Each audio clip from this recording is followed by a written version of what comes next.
Puis Dieu dit, faisons l'homme à notre image, selon notre ressemblance, et qui domine sur les poissons de la mer, sur les oiseaux du ciel, sur le bétail, sur toute la terre, et sur tous les reptiles qui rampent sur la terre.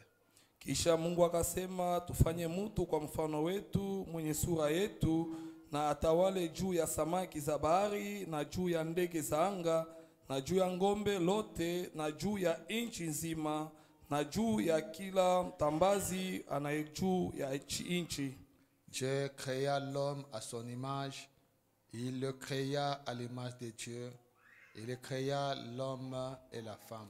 Mungu akaumba mtu kwa mfano wake mwenyewe, akamumba mtu mwanaume na mwanamke akaumba bote vile. Dieu les bénit et Dieu leur dit, Mungu akawabariki na Mungu akabaonesha, soyez féconds, multipliez, remplissez la terre, mupate uzao mongezeke muyaze dunia, et la sujettissez, na muitawale, et dominez sur les poissons de la mer, tawala yulu ya samaki ya bahari, sur les oiseaux du ciel, yulu ya ndege za anga, et sur tout animal qui se meut sur la terre. na kwa nyama yote wanatambala pa dunia. Genèse chapitre 2, Mwanzo sura ya pili. on commence par les versets 7 et 8. Tunaanza kumstari wa 7 na 8.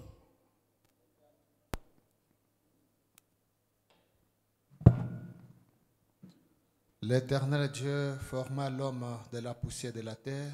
Bwana Mungu akafanya mtu kwa uvumbi wa nchi. Il souffla dans ses narines un souffle de vie. Akapuliza pumzi ya uzima ndani ya pua yake. Et l'homme devint un être vivant. Na mtu akikuwa nafsi aliye hai. Puis l'Éternel Dieu planta un jardin en Éden. Kisha Bwana Mungu akapanda shamba kwa upande wa Edena, du côté de l'Orient. ngambo ya mashariki. Et il y mit l'homme qu'il avait formé. Na akatia pale mtu ambaye alimfanya. Allons dans Ésaïe maintenant, chapitre 28. Twende sasa mu Isaya sura yake ya 28.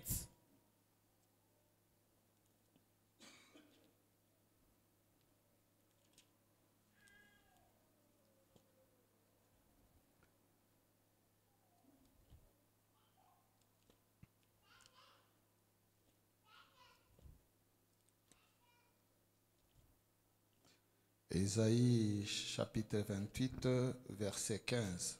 Isaya sura ya 28 mstari wa 15.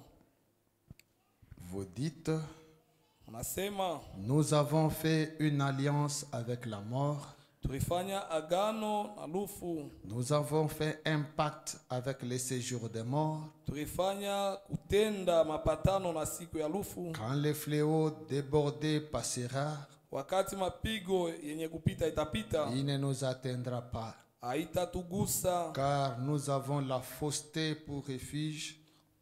Kwa ajili tuko na maneno ya bongo njuu ya kwa kimbilia. Et les mensonges pour appui. Na ongo inakuwa tegemeo letu. C'est pourquoi ainsi parle l'Éternel, ainsi parle le Seigneur l'Éternel.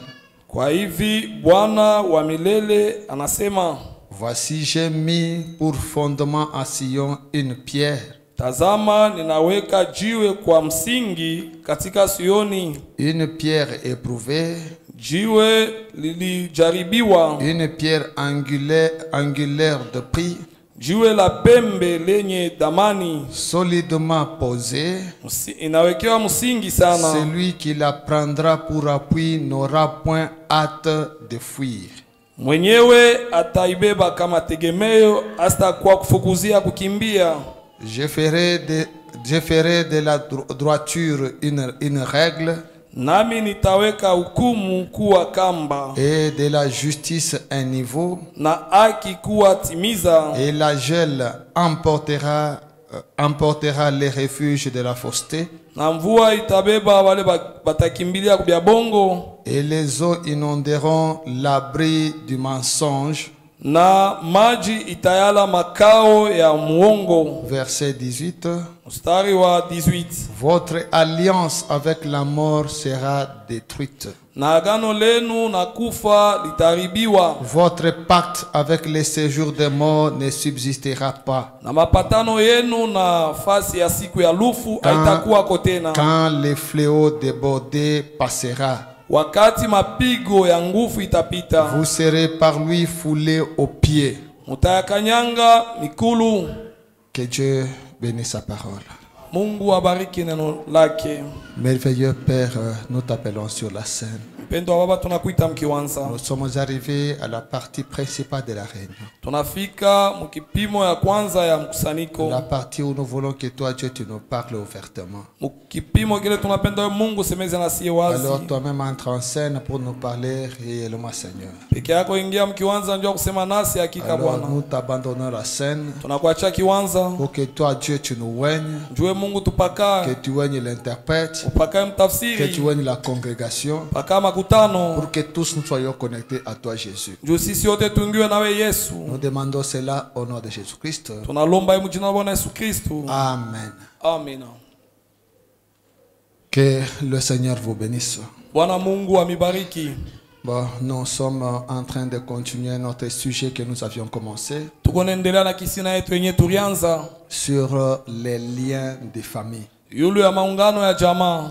Nous venons de lire dans Genèse chapitre 1er. Tunatokea kusoma mu Mwanzo sura ya kwanza. Dans Genèse chapitre 1er, on nous parle de l'homme qui a été créé à l'image de Dieu. Mu Mwanzo sura ya kwanza bekonetuonesha kwa mtu ule arumbiwa kwa mfano wa Mungu. Branham nous avait montré que cet homme-là c'est un homme esprit. Branham atuonesha ule mtu ni mtu roho. Et dans Genèse chapitre 2, on nous parle de l'homme qui a été formé à la poussière de la terre. Na Mwanzo sura ya pili banatuonesha mtu atungiwa na et cet homme-là, Branham dit qu'il a été créé à l'image de bête. Cet homme-là, c'est la chair humaine que nous avons. Donc, tel que vous êtes là, vous êtes double. Il y a une partie qui vient de Dieu. Il y a une partie qui vient de l'homme. Donc, il y a une partie qui vient de nos parents. Et la partie qui vient de nos parents, c'est la partie que nous voyons. Et la partie que nous ne voyons pas, c'est la partie qui vient de Dieu. Ne dérangez pas trop là-bas. Oui, la partie que nous ne voyons pas, c'est la partie qui vient de Dieu.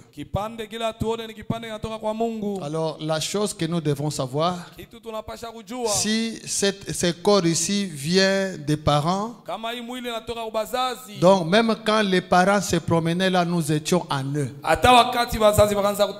Les parents aussi viennent des parents. Les grands-parents viennent aussi des grands-parents. Donc, quand vous rentrez vers votre arrière-grand-père, vous allez constater que toi-même tu étais en lui. Quand il marchait, tu étais en lui. Frère Branham est tenté de nous parler même d'un arbre. Branham a dit, si vous prenez même un grain,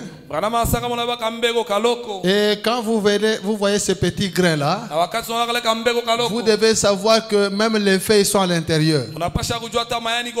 À l'intérieur de ce grain là, il y a d'autres grains. Et à l'intérieur de l'autre grain, il y a l'autre grain. Et c'est comme ça aussi avec l'homme. Quand mon grand-père là se promenait même dans le village, j'étais en lui. Même quand il est parti féticher, j'étais en lui. Même quand il allait, tout ce qu'il faisait, j'étais en lui. Vous de même. C'est pourquoi tous les engagements qu'il pouvait prendre, cela a des conséquences sur nous. Donc quand nous parlons des liens de famille, nous parlons des puissances ou des forces qui se transmettent par le sang.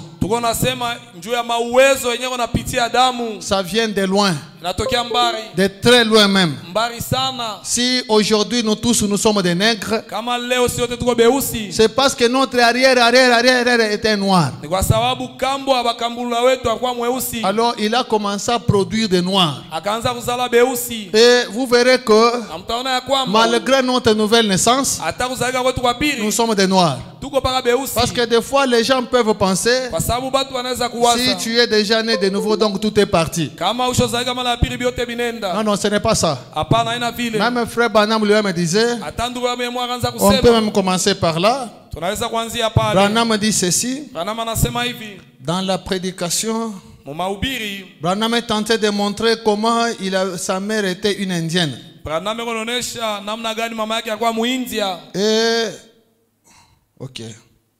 Frère Branham dit ceci, Ndugu Branham anasema hivi nous sommes dans la prédication, montre-nous le Père et cela nous suffit. tuko ndani ya mahubiri utoneshe baba na ile natuenea. Prêché le 11 juin 1953. Inahubiriwa le 11 juin 53. Paragraphe 35. Nokta yake makumi tatu na Frère Branham dit ceci, Ndugu Branham anasema hivi ma mère était métisse, mama yangu alikuwa metisi. demi-indienne Cherokee. Alikuwa kipande Muindia. Donc Cherokee. sa mère était une Cherokee, Mama yake alikuwa une mi-indienne. mama yake alikuwa sehemu moja Muindia. Et Branham continue à dire, Abraham anaendelea anasema il y a assez de cela en moi pour me faire aimer cette nature. kuko ile hali yake ndani yangu njoo ya kupenda ile hali. Donc si Branham a beaucoup aimé la nature, Kama Branham alipenda mayumbile, il a hérité cela de sa mère. alirithi ile kutoka kwa mama Parce que yake. sa mère était mi-indienne. Kwa sababu mama yake alikuwa sehemu moja Donc Muindia. les Indiens d'une manière générale, Ba India ba mingi ils aiment la nature, banapendaka ils yumbile, aiment la chasse. banapenda kulumbata. Alors cette chose-là était dans le premier. Sasa ile kitu ilikuwa kia Ça kwanza s'est transmis jusque dans la mère de Branham. ilikabulana kufika pale kwa mama yake Et Branham. quand la mère de Branham l'a mise au monde, Wakati mama yake Branham alimuzala, Branham a aussi reçu ça. Branham naye akapokea ile. Il y a assez de cela en moi pour me faire aimer cette nature-là. Ile iko ndani yangu mingi njoo kupenda ile yumbile. C'est quelque chose au fond là, Ni kitu muupana mule qui appelle. iko naita. Branham dit, Branham anasema ma conversion n'a même pas affecté cela. kubadilika yangu haikugusa ile. Donc la conversion Kubadilika n'a pas tout enlevé. haikutosha yote. Écoutez, Sikie, on peut encore relire, écoutez-le. tunaweza kusoma mahubiri musikie. Prêché le 15 décembre 56, Inahubiriwa le 15 décembre 56. paragraphe 52.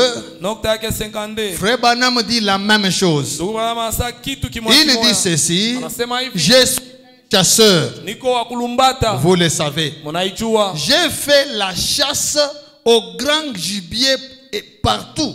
Nililumbata sana kumiti minene fasi yote Pratiquement dans le monde entier. katika dunia mzima. Ma mère est une demi-indienne. Mama yangu ni muindia kipande, Et j'aime tellement cela na mimi napendaka sana ile. que c'est à peine si je peux rester hors des bois. Ni kama mimi naweza kuenda nje ya miti. Ma conversion n'a même pas ôté cela. Kubadilika kwangu haikondosha ile. Donc il y a des choses en nous Kuko bitu ndani yetu que même la conversion n'ont pas ôté. hata kubadilika Alors ces haikutosha. choses-là sont des choses que nous devons surveiller. Ile bitu ni bitu tunapasha Ce kukesha sont des navyo. choses que nous avons héritées de nos parents. Ni biti turiti kubazazi yetu. C'est comme la couleur de peau que vous avez là. Iko sa rangi ya ngozi ile mko Ta nayo. conversion ne peut pas changer ça. Kubadilika kwako Yesu Ça vient badilisha des ile. papas Inatoka kwa baba ou ça vient des mamans. wale inatoka kwa Il y mama. a certains comportements que nous avons. Kuko matabia ingine tuko nayo. Nous avons hérité ça. Tuiriti. Alors si toi-même tu n'as pas le temps d'examiner ça, Kama wewe peke hauna na wakati ya kuchunguza ile. ou tu n'as pas le temps de vérifier même dans ta famille, Wala hauna na wakati ya kuchunguza mjamaa yako. tu peux te retrouver, tu es sous les liens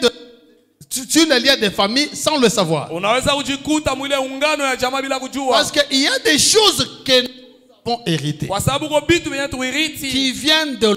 inatokea mbari. Je peux même dessiner quelque chose ici. Inaweza kuchapa kitu kimoya hapa. Oh, pasteur, que le Seigneur bénisse.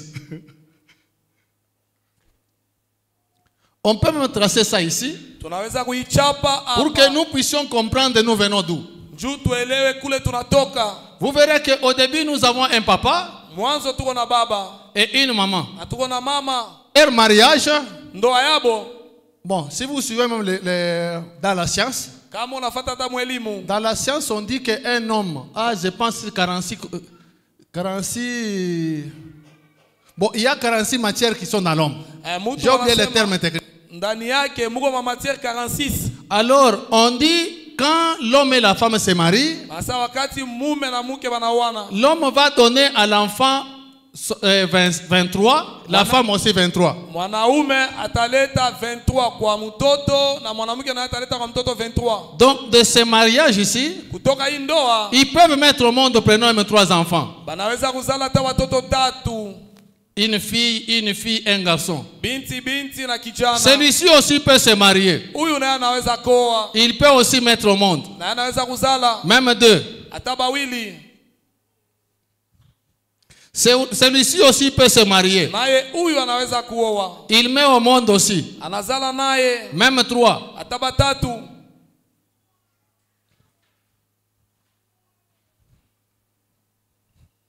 Ce sont des exemples pour que nous puissions comprendre où nous allons. Ni mamifano nju tuelewe kule tuko nenda. Celui-ci aussi Huyu naye se marie. anaoa, Il met au monde, prenons même 2 enfants. anazala, tuchukua hata watoto wawili. Et ces 2 enfants-là, toi tu es ici. Na hapa watoto wawili wewe uko pale. Toi tu es ici. Wewe uko Tu pale. verras que dans toi, Taona ndani yako, dans tous ces enfants ici, mwa watoto bote, il y a les matières qui viennent d'ici et de là. kuko matière natokea pale na kule. Et ce ne sont pas des choses qui viennent de Dieu. Na haina vitu vinatoka kwa Mungu. Parce que comme je vous ai dit, l'homme est double. Vile nimemwambia mtu kwa mara mbili. Il y a l'homme des chapitres premiers qui vient de Dieu. Kuko mtu wa sura ya kwanza anatoka kwa Mungu. Il y a l'homme des chapitres de Dieu qui vient d'ici. Na kuko mtu wa sura ya pili anatokea huku. Ta couleur de peau vient d'ici. Rangi yako ya ngozi inatoka huku. Bien que tu sois ici en bas. Hata kama uko huku chini. Mais ta couleur de peau vient de ces 2 personnes ici. Lakini rangi yako ya ngozi inatoka kwa watu mbili. Alors, tout ce que ces gens ont fait, Biote ya watu walifanya. ça a l'influence sur toi. Iko na matokeo Et yako. quand nous parlons de liens de sang, Kama tu wasanywa bifungo ya c'est-à-dire damu. ça vient de trop loin. Inatokea mbali. Les liens de sang, il ne faut pas seulement voir papa et maman. Bifungo vya damu haipashe kuona paka baba na Il faut mama. voir que nous venons de très loin avec les liens de sang. Inapasha kuona sasa bifungo tunatokea na mbali. On est d'accord là-dessus. Tunapatana yule ya ile. Ok.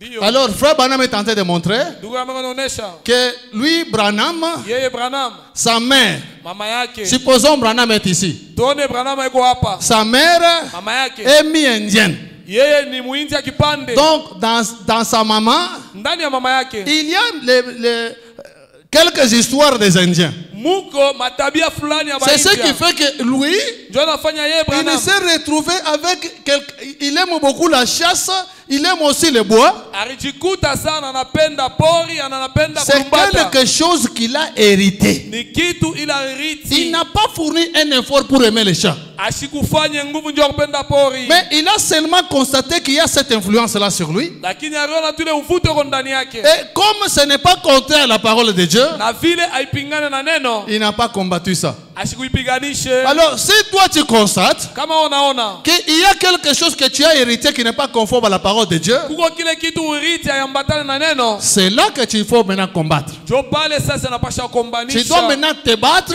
Napasha kombana. pour sortir de ces liens-là. Juu ya kutoka mwile Parce kifungo. que les liens que nous avons hérités de nos parents, Kwa sababu bifungo bile tuririti kwa bazazi yetu. ce sont des liens beaucoup plus démoniaques. Ni bifungo zaidi vya mapepo Le mchafu. jeudi, Mukazi mbili. le mardi plutôt, Mukazi mbili. le mardi, je vous ai dit Mukazi mbili nimeambia. qu'à l'époque, là, nos ancêtres ici en Afrique, Mwile wakati bakambo wetu kwa Afrika ils ne connaissaient même pas le christianisme. abakujua tabu Kristu. Mais maintenant, il y avait des alliances qui le faisaient. Sasa kukuwa mapatano agano bakaanza kufanya. Bon, pour revenir un peu d'abord en arrière, Jua kurudia kilogo kumkongo. nous avons parlé Tulisema des lions de sang ile mabifungo ya ou damu les liens héréditaires. wala bifungo ya kuriti. Et nous avons montré, Aturionesha comme je viens de le tracer, ça vient de cette lignée-là. vile vinatoka kuichape natoka wile mustari. Alors, nous avons constaté Turiona ya kwamba que tous les mal qui nous arrivent, bibaya byote bikatufikia, les mal qui nous arrivent, bibaya bikatufikia soit c'est ce que nous-mêmes nous avons contracté,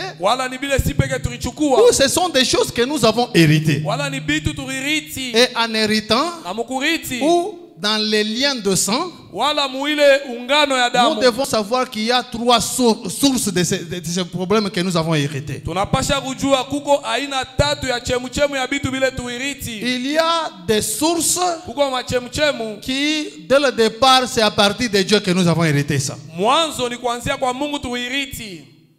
Vous allez trouver qu'il y a peut-être un grand-papa qui avait commis une erreur Mutaona kukwata kambo moya alifanya ou qui kosa avait commis un péché. wala alifanya zambi, Ça a énervé Papa Dieu. ilimsirikisha baba Mungu. Papa Dieu a commencé à punir depuis le grand-père. Baba Mungu alianza kupiga tangia kambo. Supposons c'est cet homme ici, Tuone ni huyu mtu huyu, le premier ici, huyu wa kwanza. ou, bon, allons même ici. Twenda hata kuhiyo wa mwingine. Supposons celui-ci, Tufanye sa vile ni huyu il avait commis l'iniquité. alifanya uovu. Comme il a commis l'iniquité, Vile alifanya uovu, il n'est pas, lui et celui-ci, il n'y a pas de lien de sang.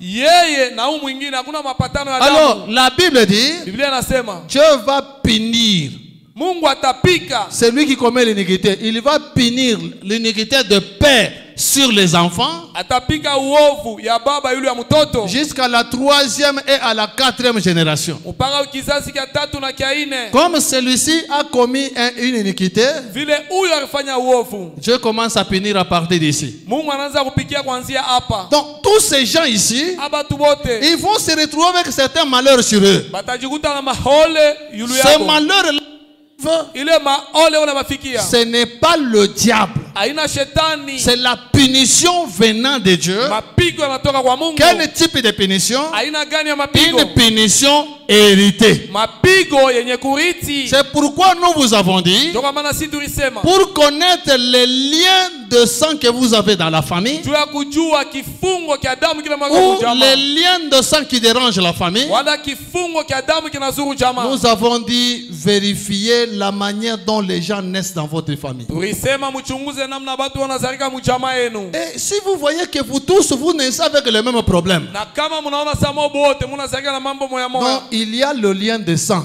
kuko bifungo vya damu. Ce sont des esprits que vous avez Ni hérités. mapepo yenye muririti. Ces esprits-là, Ile mapepo c'est possible que ce soit des punitions venant de Dieu. inawezekana ikuwe mapigo natoka kwa Parce que Mungu. par les liens de sang, Kwa sababu kupitia kifungo kia nous damu avons des punitions comme je viens de vous le dire là. tuko na mapigo vile vinatoka mifasiria. Vous vérifiez dans votre naissance, Unaona mkuzalika kwenu, tout le monde naît toujours par césarienne. batu wote wanazalika ku cesarienne. Tu dois comprendre qu'il y a un problème ici. Unapasha kuelewa sapeko mambo C'est hapa. toi qui dois maintenant te réveiller Ni wewe unapasha sasa kulamuka. pour prier, briser ces liens de sang là. Juu ya kuomba na kuvunja ile kifungo kia Si damu. tu ne le fais pas, Kama auombe, ça va continuer jusqu'à tes enfants. itaendelea mpaka kwa watoto yako. Là, c'est juste la punition venant de Dieu. Pale ni mapigo yanatoka tu kwa Mungu. Nous avons aussi constaté Tuliona tena qu'il y a même des malédictions héritées aussi. kuko malaana ya kuriti. Si vous regardez même dans... allons dans la Bible. Twende ndani ya Biblia. Oh là là. Allons dans la Bible dans Deutéronome chapitre 23, 28. Twende mu Biblia mu kitabu kia Kumbukumbu sura yake 28. Vous verrez qu'il y a même aussi de malédictions que nous avons héritées. Mutaona kuko malaana yenye tuiriti. N'oubliez pas, nous avons dit Mshisaulike dans tulisema. l'autre enseignement qu'on étudiait, Muile mafundisho ingine tuanza kufunda. nous avons dit que les malédictions venaient de Dieu. Tulisema malaana natoka kwa Mungu. Que les malédictions ne venaient pas du diable mais de Dieu. Malaana haitoke kwa shetani lakini kwa Mungu. Ok. Ndio. Deutéronome chapitre 28. Kumbukumbu sura yake 28. Commençons même par le verset 15. Tuanze kumstari wa Na tano, Mais si tu n'obéis point à la voix de l'Éternel ton Dieu, kama hautii kunjia ya milele Mungu wako, si tu n'observes pas et ne mets pas en pratique tous les commandements et toutes les lois que je te prescris aujourd'hui, kama hauchunguze na kutenda masheria yote mina kuanzikia leo, voici toutes les malédictions qui viendront sur toi tazama malaana yote itakuwa yulu yako et qui seront ton partage. na itakufikia. Tu seras maudit dans la ville, Utalainiwa mumuji, toi qui as désobéi là. wewe ulikosa kutii. Tu seras maudit dans la ville Utalainiwa mumuji et tu seras maudit dans les champs. na utalainiwa mushamba. Ta corbeille et ta hiche seront maudites. Mbirika yako na kitunga kyako kitalainiwa. Verset 18. Mstari wa 18. Le fruit de tes entrailles, Uzao yako, les fruits de ton sol, uzao ya bulongo bwako, les porteurs de ton gros et de ton menu bétail, ile uzao ya nyama yako ya kiloko na munene, toutes ces choses seront maudites. bile vitu byote bitalainiwa. Les fruits de tes entrailles. Ile tunda ya mutumbo yako. Donc, à partir d'ici, Kwanzia hapa tout ça, yote hii c'est le fruit des entrailles de celui-ci. ni matunda ya tumbo ya huyu. Maintenant, quand celui-ci n'obéit pas à la parole de Dieu, Kama huyu ashitiki neno la Mungu, la parole, Dieu lui-même Mungu ye moya prononce des malédictions. anatamka Il malana. dit, comme toi tu n'obéis pas, Anasema vile wewe utii, les fruits de tes entrailles seront maudits. tunda ya tumbo yako italainiwa. Donc, à cause de la désobéissance de papa, Kupitia kutokusikia kwa baba, toute sa lignée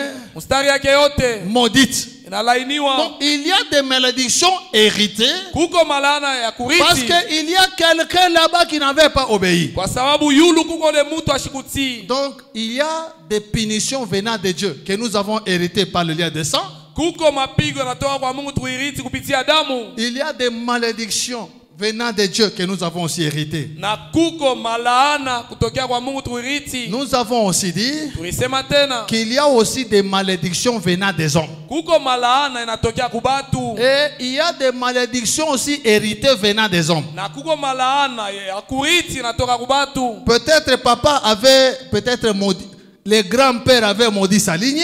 Saa zingine kambo alilaani kizazi kyake, Et quand toi tu es de cette lignée-là, na wakati wako wa mkile kizazi tu nais avec cette malédiction. unazarika na ile laana.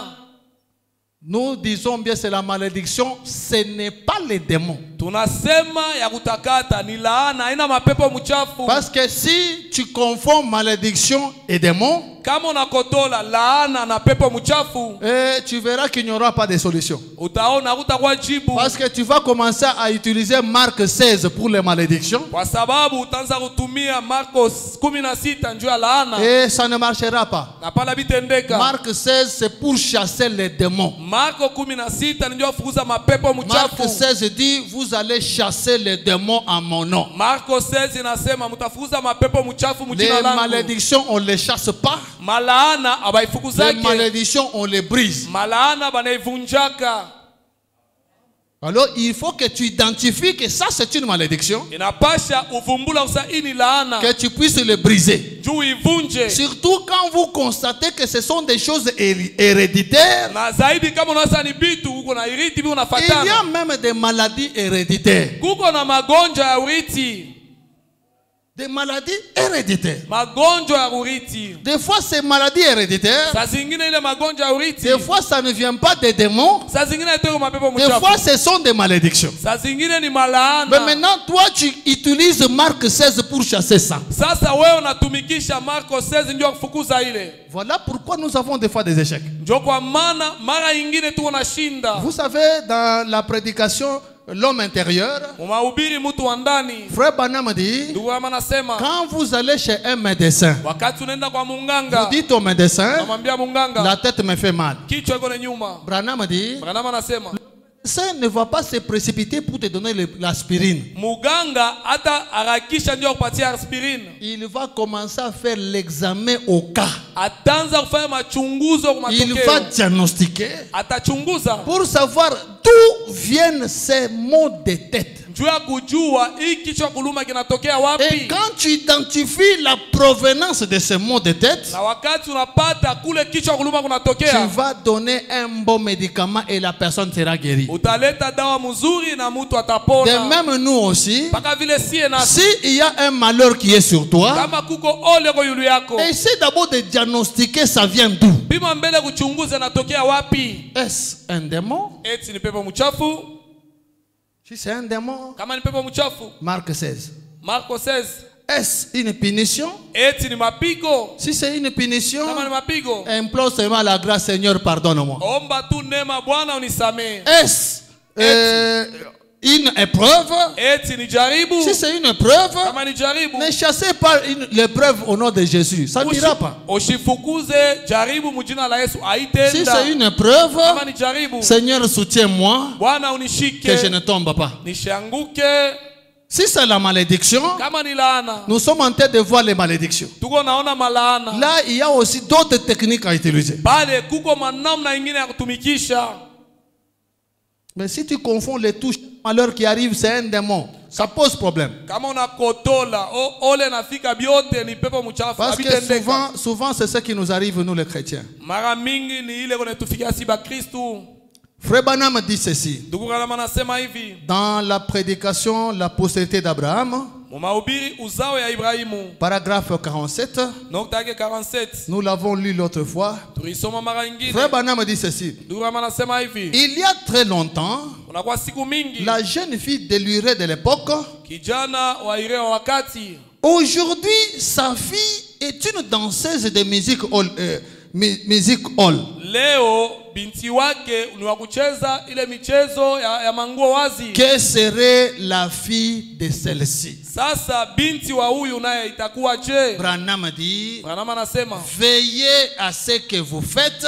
mukeshe kuile munafanya, Cela aura des répercussions sur votre descendance qui viendra après vous. ile itakuwa na matokeo kuuzao yako, itakuwa juu yako. Le premier papa là-bas, Baba wa kwanza il kule doit veiller sur ce qu'il fait. anapasha ukesha kuile unafanya. Pourquoi? Parce que ce qu'il fait aura des répercussions sur la descendance. Juu ya kusema ile unafanya matokeo itakuwa kuuzao yake. Ce que ton grand-père avait fait là, Kile kambo ça akafanyaka avait des répercussions sur sa descendance. matokeo ilikuwa kuuzao yake. Ce que toi aussi tu fais, Kile na ça a unafanya des répercussions sur ta.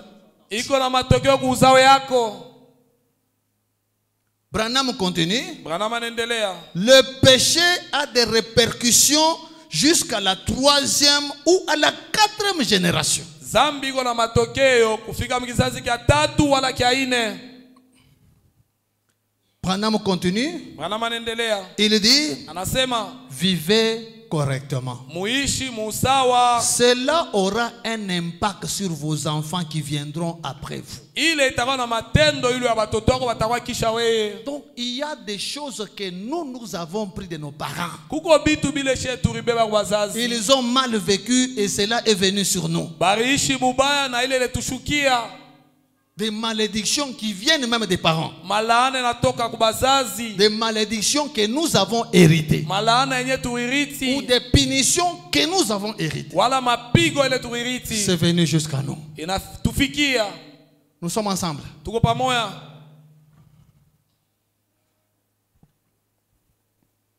Là, Pale c'est d'abord les choses que nous avons héritées venant de Dieu kwanza ni bitu tuiriti kutoka kwa et Mungu venant aussi des parents, na inatoka tena kwa venant wazazi, des hommes. kubatu.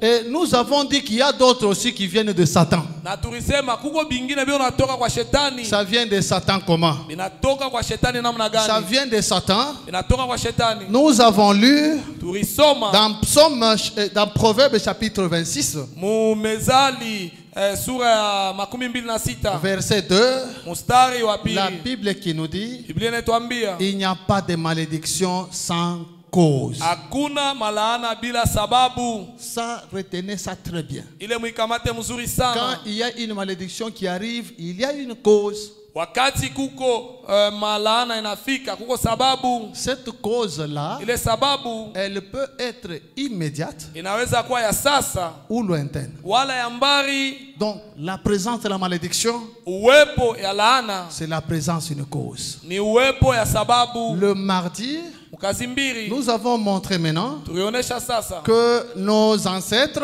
makambo yetu à leur époque-là, wakati yabo ile il n'y avait pas de justice, akukwe uwaki, il n'y avait pas de loi, akukwe sheria, alors ils vivaient presque comme dans une jungle. barianza kuishi sawa mupori. Et comme ils vivaient comme dans une jungle, Vile barianza kuishi sawa mupori, chaque papa devait protéger sa famille. kila baba aliweza kukinga jamaa Et yake, en cherchant à protéger la famille, na mukutafuta kukinga jamaa, il y a des fois des alliances qui ont été faites. saa zingine huko maagano yenye kufanyiwaka. Et la chose que vous devez savoir, Na kitu mnapasha kujua, les alliances, maagano, quand il y a des alliances, il y a toujours des sacrifices. wakati kuko maagano, kila mara kuko matoleo, Il y a toujours des sacrifices. kila mara kuko matoleo. Alors quand papa à l'époque là, Wakati baba zamani, il voulait peut-être que son champ puisse produire beaucoup de biens. saa zingine alipenda mashamba yake itoshe vitu vya mingi. Non, non, en tout cas, il faut que mon champ ici, que je puisse avoir beaucoup de biens. Hakike napashe mashamba yangu nipate vitu mingi. Il est parti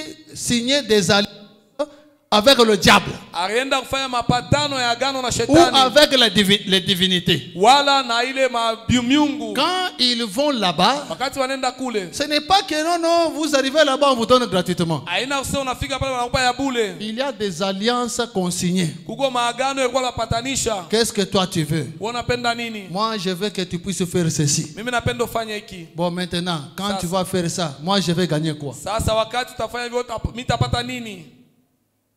Même aujourd'hui, les gens qui vont féticher là, Hata leo watu wanatofa madawa. ils se retrouvent souvent dans les alliances qu'ils doivent signer avec le diable. Kila mara bona jikuta maagano wanapasha kupatana na Les shetani. pactes qu'ils doivent signer. Mapati ile wanapasha kupatana. Et dans ces alliances-là, Na mule maagano, il y a toujours du donnant-donnant. C'est gagnant-gagnant. kila mara ni wewe unaleta na mimi naleta. On est d'abord ensemble. Tuko pamoja. Les alliances. Maagano, Il y a des sacrifices. kuko matoleo. Maintenant, ça dépend de celui qui doit sacrifier. Sasa inambatana na ule atatolea. Celui qui sacrifie, Ule unatolea. il donne quelque chose. Ewa naleta kitu fulani. Il peut dire, Anaweza kusema, bon, ça, sawa. pour que j'ai le succès, Jumie nipate utawala. pour que moi j'ai le succès, Jumie nipate utawala. en tout cas, que tous mes enfants n'aient pas de travail. Batoto yangu bote bashipate kazi. Comme il est quelqu'un qui est au-dessus, Sa vile ni mtu ko yulu yako, c'est ton papa. ni baba yako. Il a signé comme ça. Anapatana vile. C'est un accord qu'on a signé. Ni mapatano yenyewe baliweka Et pale. il a pris l'engagement avec un plus fort que lui. Na anabeba anafanya mapatano na wanguvu kumshindia. Il s'est convenu. Banapatana. Non, moi j'aurai le succès, Mie tatawala. mais mes enfants ne mettront pas au monde. Lakini watoto yangu abatazala. C'est resté comme ça. Inabakia vile. Mais maintenant, toi tu es né. Sasa wewe unazarika. Quand tu es né, Wakati unazarika. tu ne sais pas que papa ou grand-père avait pris cette alliance-là. Aujue baba wala kambo aribeba ile agano. Tu vas monter, descendre, ça ne marchera pas. Utapando na shuka bitendeka. C'est quelque chose que tu as hérité. Ni kitu kilo iriti. Je me souviens, un temps, je partageais avec quelqu'un. Mina kumbuka wakati mwana nikaanza kuongea na mtu. Et il avait toujours des problèmes liés toujours aux alliances. Kila mara kwa na mambo ishaambatana na agano. Quand je lui ai parlé, Wakati nilisema naye, essaie, tu veux ce dossier de pour près. nilifatiria ile mambo Je lui karibu. ai dit qu'il puisse bien suivre les dossiers dans sa famille. Nilimwambia afate jamaa yake sana ile mambo. Et quand il est parti dans la famille, Wakati arenda mjamaa, il a posé des questions à son père. akauliza maulizo kwa Mais baba yake. comment expliquer que nous, Namna gani kufasiria chez nous, kwetu tous les garçons, bichana bote ça ne marche pas. abiendeke. Quand vous faites des affaires, Wakati unapenda kufanya vous biashara, montez, vous arrivez à un certain temps, ça ne marche pas. unapanda nafika fashi mwa Vous biendeke. montez, ça ne marche pas. Unapanda biendeke. Qu'est-ce qui se passe? Ni mambo gani Oh, unapitikana? non, on ne sait pas, on ne sait pas. Atujue.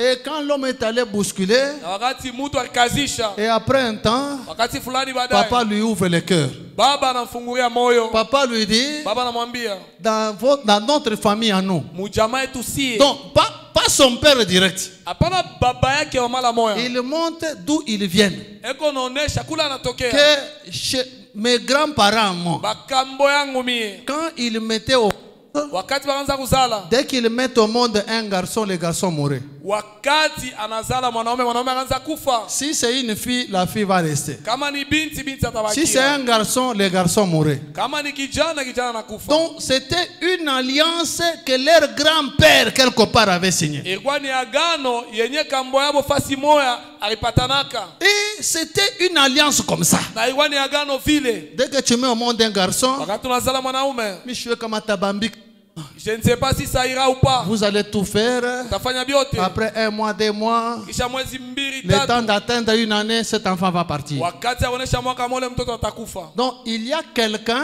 Maana yuko mtu qui avait signé des alliances alipatanaka maagano avec un plus fort que vous. na wa nguvu kukushindia Et wewe. à ce moment-là, vous n'avez pas le choix. Na mule wakati hauna kia Dès kufanya. que vous mettez au monde un garçon, Wakati unazala mwanaume, peu importe comment il est beau, haizuru mara ngapi yako peu mzuri. importe comment vous l'aimez, Haizuru mara ngapi unampenda. cet enfant-là doit mourir Ule kijana anapasha à kufa. cause des alliances. Juu ya ile mapatano.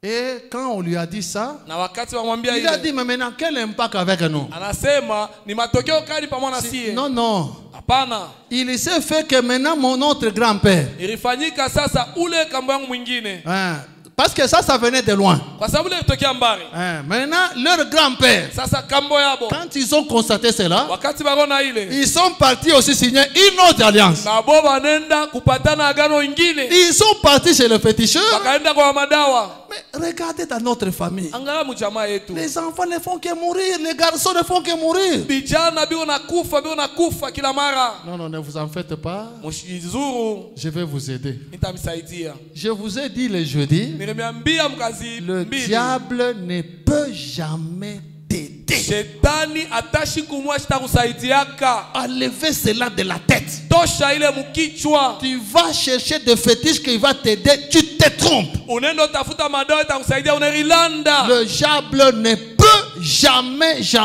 t'aider. Shetani ashiwezi atashi kumoya kukusaidia. Maintenant, quand ils sont partis là-bas, Wakati wakaenda kule, aidez-nous. utusaidie. Non, maintenant, je vais vous aider. Oh, tamisaidia sasa. Il a fait des histoires. Anafanya bibitu. Les garçons ne mourraient plus. Vijana alikuwa anakufa tena. En tout cas, Hakika. oh, cet homme nous a beaucoup aidé. Huyu mtu atusaidia sana. Or, il n'avait pas aidé. Nayo ashikusaidie. Il avait changé les makinko. Aribadirisha ile malaana.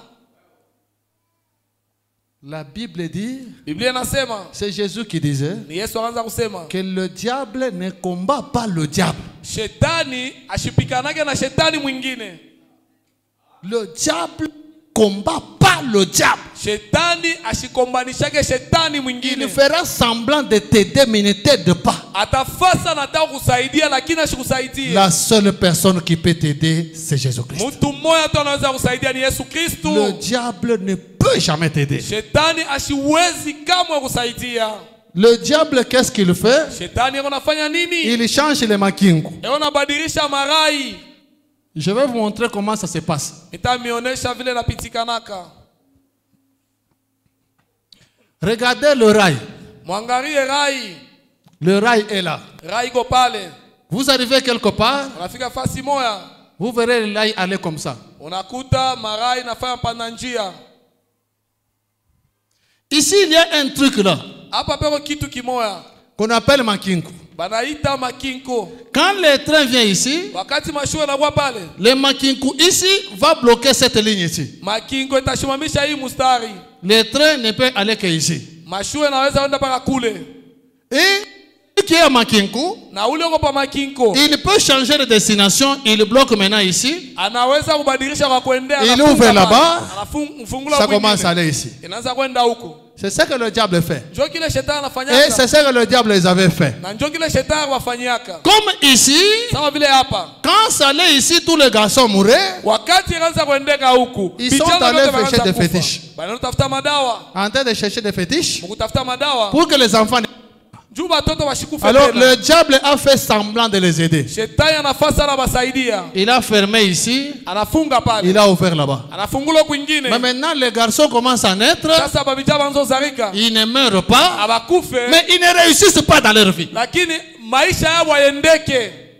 Peu importe ce que tu feras, ça ne marche pas. Haizuri kyoto tafanya abiendeke. On lutte, rien. Afanya nguvu na fanya nguvu wakati. Qu'est-ce qui se passe, mon Dieu? Mambo kaniko napitikana Mungu Ce wangu. sont des alliances Ni maagano. qui ont été faites quelque part. Yenye ifanyika Et fashi moya. vous avez hérité ça. Na unairiti. Des fois, les choses qui vous arrivent, Sasa zingine mambo ce unakusikia. sont des alliances qu'un grand-parent avait fait. Ni maagano yenye kambo alifanyaka. C'est pourquoi je vous ai dit Ndio kwa maana nimeambia. que chacun vérifie sa propre famille. Kila mtu achunguze jamaa yake kinafsi. Comment les gens naissent, Namna gani watu wanazarika? comment les gens vivent Namna gani watu wanaishi? et comment les gens meurent. Na namna gani watu Et wanakufa? là, toi-même, tu Na sauras pale wewe utayua s'il y a des liens démoniaques dans la famille ou pas. kama kuko mabifungo ya pepo mchafu Et quand mjamaa. ça arrive, Kama nafika. quand ça arrive, Wakati nafika. il n'y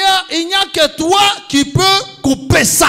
Kuko ni paka wewe unaweza kuvunja ile. Si tu ne coupes pas, Kama uivunje, tes enfants seront dans cette alliance-là. batoto yako batendelea kubakia mwile agano. Les alliances qu'on signe là, Maagano na wapatanaka. Frère Branham dit, Ndugu anasema le naturel ya kimwili typifie le spirituel. inaonesha ya kiroho. Ce sont des lois qu'on avait déjà signées. Ni masheria bakwasha kupatana.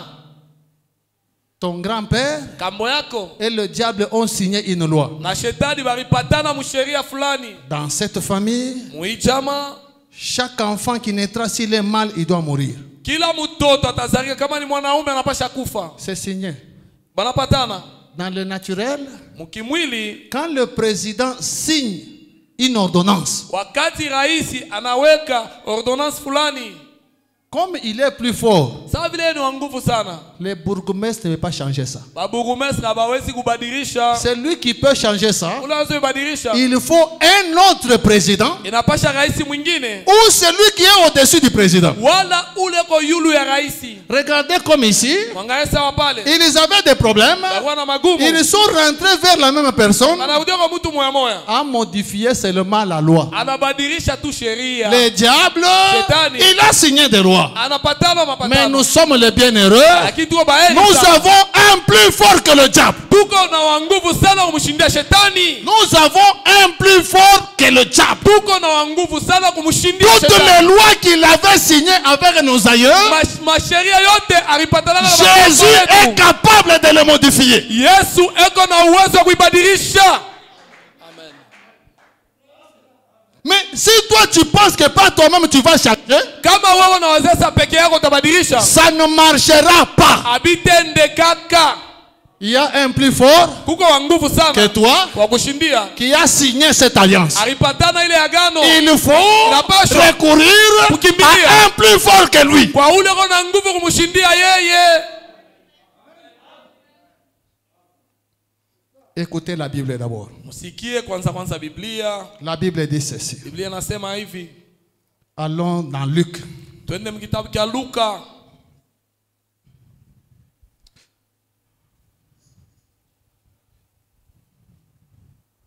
Il faut chercher un plus fort que lui. Inapasha kutafuta wa nguvu sana kumshindia yeye. Luc chapitre 11, Luka sura ya 11 verset 21. mstari wa 21. Ici, c'est Jésus lui-même qui parle. Hapa ni Yesu peke yake anasema. Il dit ceci. Anasema hivi. Lorsqu'un homme fort et bien-aimé garde sa maison, Wakati mtu wa nguvu mpendwa anachunga nyumba yake, ce qu'il possède est en sûreté. kile eko nakyo nika kuendelea. Mais lakini si un plus fort que lui survient et le dompte, na kama wa nguvu sana umshindia anakuya na anamkamata, il lui enlève toutes les armes dans lesquelles anamutosha masilaha yote ambayo il s'est confié mwenyewe ashajitolea, et il distribue ses dépouilles. na anabakia bule. Si un fort Kama wa nguvu garde votre famille, anachunga jamaa yenu, il faut inapashwa un plus fort que lui. wa nguvu kumshindia yeye. Quand le plus fort que lui vient, Wakati wa nguvu kumshindia anakuya, il va les lier. atamufunga. Toutes les ordonnances signées, Masheria yote ça va tomber. bitanguka. Amen. C'est pourquoi Kwa maana ne restez pas, oh non, non, notre famille est comme ça. mushibakiria usa jamaa yetu inekalaka hivi. Normal que votre famille soit telle qu'elle est. Iko ya sawa jamaa ni kwa vile Il y iko. a un ancêtre qui avait signé des alliances Kuko kambo moya afanyaka mapatano avec un plus fort. na wa nguvu sana. Mais Lakini nous avons trouvé un plus fort que lui. tulipata wa nguvu kumshindia C'est yeye. le Seigneur Jésus-Christ. Ni Bwana Yesu Kristo. Voilà la raison pour laquelle Jésus est venu. Ndio sheria ambaye Yesu alikuja. Il est venu Alikuya pour briser tout ça. juu ya kuvunja vyote Il vile. est venu Alikuya pour nous délivrer. juu ya kutufungula. Nous délivrer de quoi? Juu ya kufungula. Nous délivrer de toutes ces bêtises-là. Utufungula kuile vitu vyote vya ovyo. Qui ici Nani hapa peut dire que ses ancêtres anaweza bakambo yake étaient des chrétiens? bagwa ba Kristo? Personne. Hakuna hata moya. C'est pourquoi nous tous, Ndio kama si yote nous avons autant de problèmes. tuko na mambo bwingi. Quand vous regardez dans toutes nos familles, Wakati wa kama jamaa yetu yote il y a des malédictions, tuko malaana, il y a des punitions, tuko mapigo, il y a des maladies incurables, tuko magonjwa il y a des maladies héréditaires. tuko magonjwa ya kurithi. Frère Branham dit, Tuko kama nasema chaque maladie, kila magonjwa kila magonjwa vient du péché. inatoka kuzambi. Si pas de ton péché, Kama ina kuzambi yako, le péché de quelqu'un d'autre. zambi ya mtu mwingine. Comment le péché de ton grand-père? Namna gani zambi ya kambo yako? Il a commis un péché. Alifanya zambi. Cela a attiré la gastrite. Ile inaleta magonjwa ya estoma. C'est normal que tu puisses hériter ça. Inawezekana Mais lakini il y a un plus fort que lui. kuko wa nguvu sana kumshindia. C'est question d'aller vers lui. Mambo ya kumwendea. Ces péchés-là ne me concernent pas. Baba, ile zambi haina yangu. Démon de gastrite sort. Démon de gastrite sort. Pepo wa estoma toka, pepo wa estoma toka. Est-ce qu'il y a chassé démon de gastrite là-bas? Eti peko mambo afukuza pepo wa estoma.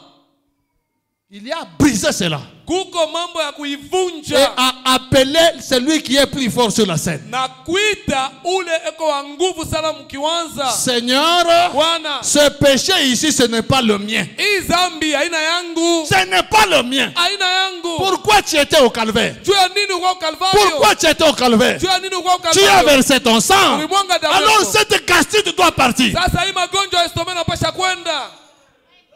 Et tu comprends Na unaelewa. d'où vient ta gastrite là. Kule kunatokea magonjwa yako Tu ya estoma. comprends Unaelewa? d'où vient cette maladie là. Kule kunatoka ile Et magonjwa. tu sauras comment chasser ça. Na utajua namna gani ya kuifukuza.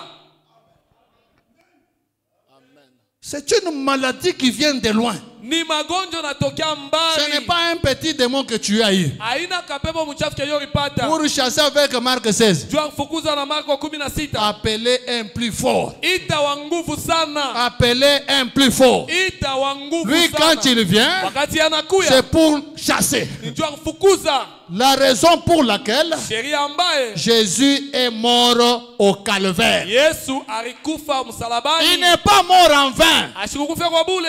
Il savait. Alijua Que nous-mêmes nous ne serons rien. peke yetu hataweza kitu. Il savait. Alijua C'est pourquoi il est venu. ndio kwa maana alikuya. Écoutez frère Branham. Msikie ndugu Branham. Dans la prédication, Mu mahubiri Dieu rend témoignage à ses dons. Mungu anashuhudia mazawadi yake.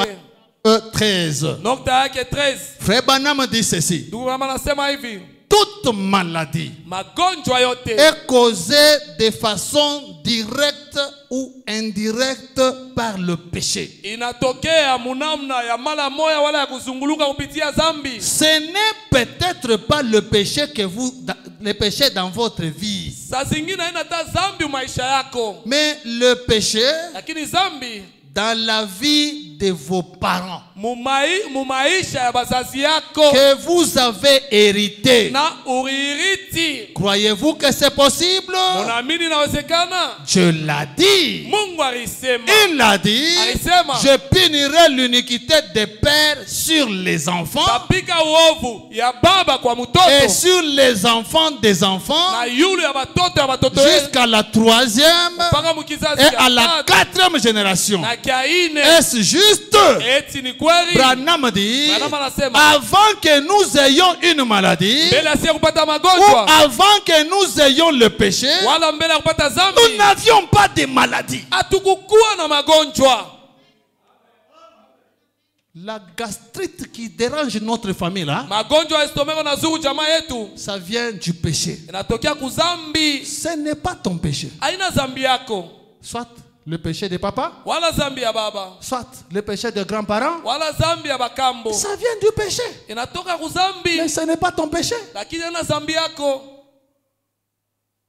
Papa souffre de la gastrite. Baba unateseka na estoma. Toi aussi de gastrite. Na wewe estoma. Ton fils va souffrir de la gastrite. Mtoto wako atateseka na estoma. Et ainsi de suite. Na mafatayo. Non, non. Hapana. Si papa avait signé ses alliances, Kama baba alifanya maagano yake, ok.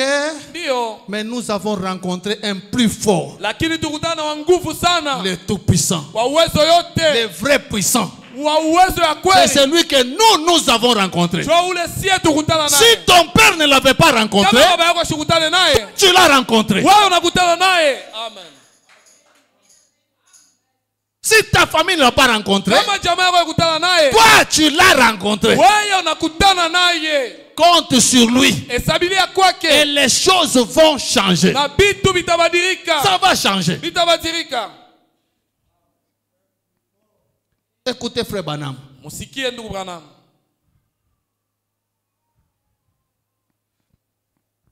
Il dit ceci. Anasema hivi. D'abord écoutez dans la Bible. Kwanza mshikie mbiblia. Allons dans Ézéchiel. Twende mkitabu cha Ezekieli.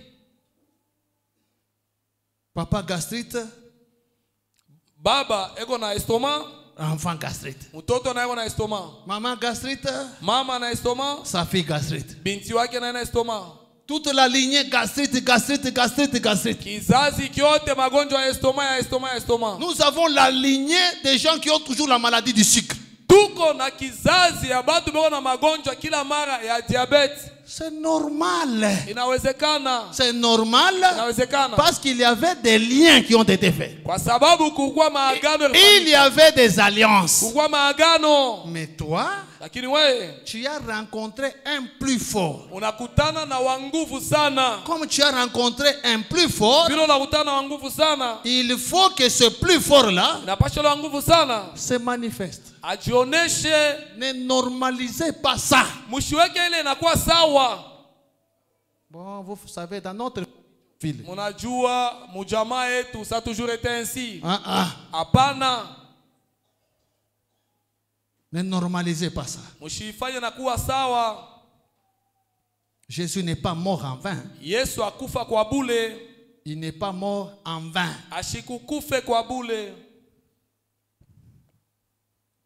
Ézéchiel, je pense, chapitre 18.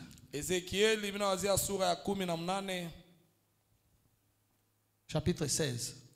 Sura ya 16.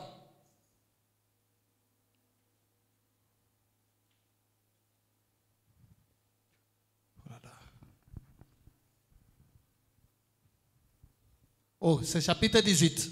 Ni sura ya 18. Écoutez la Bible. Musikie Biblia. La parole de l'Éternel me fut adressée en ces mots. Neno ya milele barinyonesha yo muhimu semo. Pourquoi dites-vous ces proverbes dans le pays d'Israël? Juu ya nini Mungu nasema hii fumbo muinchi ya Israeli? Les pères ont mangé les raisins verts Baba barikuri ya maraisin ya vert. et les dents des enfants en ont été agacées. Na meno ya batoto ikatika. Je suis vivant, dit l'Éternel. Niko naishi hivi wa milele anasema. Vous n'aurez plus lieu de dire ce proverbe en Israël. Amutakuwa tena na haki ya kusema hii fumbo Muisraeli. J'ai la gastrite. Niko na estomac. C'est le péché de mes aïeux. Ni zambi ya makambo yangu. Non, non. Hapana. Ce proverbe n'existera plus en Israël. Quand on dit n'existera plus, donc ça existait. C'était valable. Mais comme Jésus est venu, ce n'est plus valable.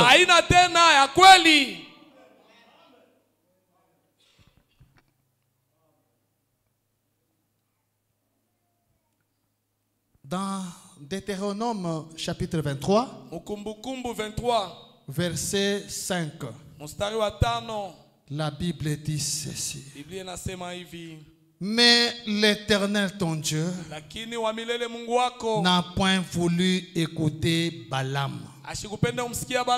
Et l'Éternel ton Dieu a changé pour toi. A changé pour toi la malédiction en bénédiction. Pas pour la famille, pour toi.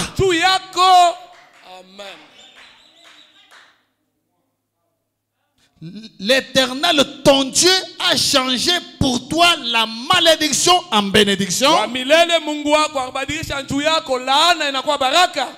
Parce que tu es aimé de l'Éternel ton Dieu. Rencontrer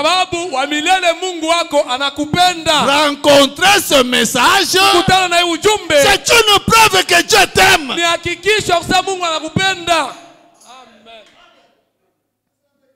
Comme tu es aimé, il change ta malédiction. Héritez-la en bénédiction.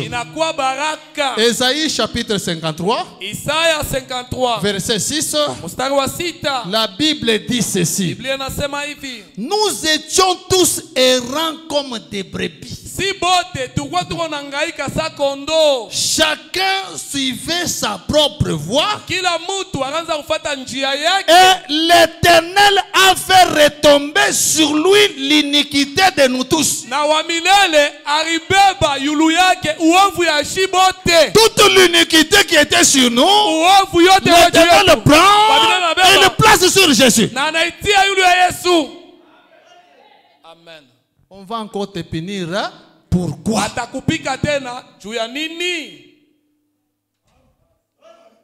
Nous sommes dans la Bible. Allons même dans le Nouveau Testament. La Bible dit ceci.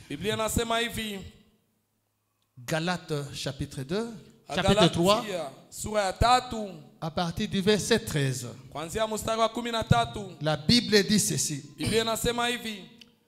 Christ nous a rachetés de la malédiction de la loi. Oh, ton père avait fait. Toi aussi, il y aura ceci. Christ nous a rachetés de la malédiction de la loi. Étant devenu malédiction pour nous. Car il est écrit, maudit est quiconque est pendu au bois, afin que la bénédiction d'Abraham eut pour les païens son accomplissement en Jésus-Christ.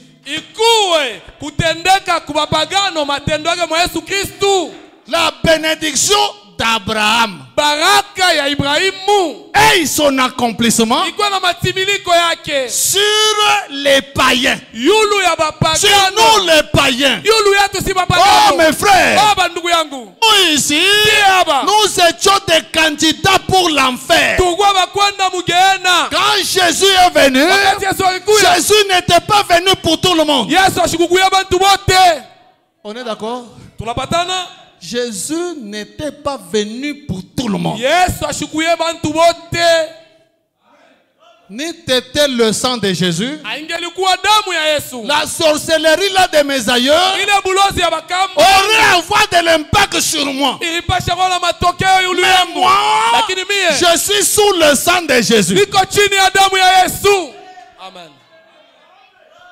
Mes ancêtres Bakambo yangu avaient signé l'alliance balipatanaka agano avec un plus fort que ma famille. na wa nguvu sana kushindia jamaa yangu. Mais moi, Lakini mie j'ai signé l'alliance Nafanya agano avec un plus fort que lui. na wa nguvu sana kumshindia yeye.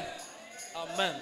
Ils avaient signé l'ordonnance. Balipatanaka msheria. Ordonnance, loi numéro. Sheria ya namba fulani Dans fulani. cette ordonnance, Hii sheria nous disons que tunasema ya kwamba tel garçon, kijana fulani notre famille, chama yetu dans cette famille ici, mwi chama il n'y aura jamais de diplômés. amutakuwa Dans diplome cette famille ici, mwi chama il n'y aura jamais de gens prospères. akutakuwa bantu Dans cette famille atashinda ici, mwi chama il n'y aura jamais de naissance. akutakuyaka uzao.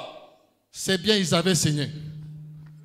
C'est vrai, ils avaient Ni signé. kweli baliweka mapatano, Mais moi, lakini mie j'ai signé l'ordonnance nilipatana na avec sheria un plus fort que na celui-là. wa nguvu kumshindia ule.